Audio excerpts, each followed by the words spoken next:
जय श्री राम दोस्तों, राधे राधे। मैं हूं पुष्पा उपाध्याय। जय श्री राम, राधे राधे। मैं हूं सीमा पांडे। और आज हम दोनों मिलके एक सोहर सुना रहे हैं। सोहर आपको पसंद आएगा तो वीडियो को लाइक कीजिएगा, शेयर कीजिएगा, कमेंट में बताइए सोहर कैसा लगा। और हमारे चैनल एसपी भजन सागर को सब्सक्राइब करें। पान नहीं ऐसा ग्वालीन पातर सो पड़िया ऐसन, ढुरहुर सो पड़िया ऐसन ढुरहुर हो।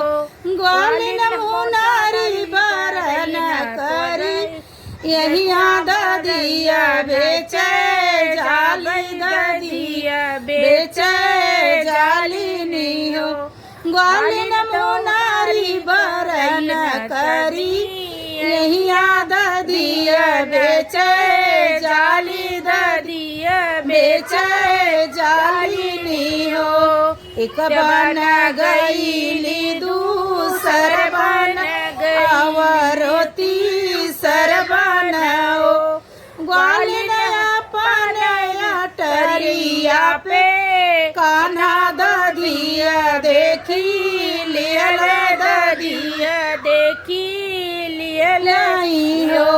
ग्वालीन अपन अटरिया पे कान्हा ददिया देखी लियल, ददिया देखी लियल नहीं हो।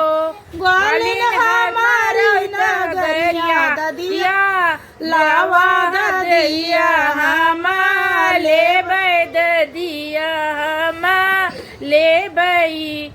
हमरे तगैया भाई सऊ हमरे दूधवा ददिया। ग्वालीन तोहारी सूरतिया बड़ी, ग्वालीन तोहारी सूरतिया बड़ी सुंदर रही न बसी जाती रही न बसी जाती हो। ग्वालीन तोहारी सूरतिया बड़ी सुंदर रही न बसी जाती रही न बसी जाती हो। रोत हुई है लड़ी काया और पड़ी का चरत, भागत हुई है गैया भैसी, भागत हुई है गैया। कान्हा तो हरियले सुंदर मोरा अहिरा रहिया जो हत होइए, रहिया जो हत होइए हो।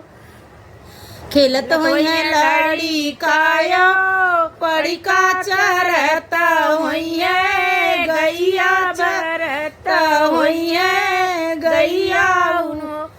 ग्वालीन हमारा ले सुंदर तोहार अहिरा चरियवा चोलत होई है, चरियवा चोलत होई हो। ग्वालीन हमारे ले सुंदर तोरा अहिरा त दूसर देखत होई है, त दूसर देखत होई हो।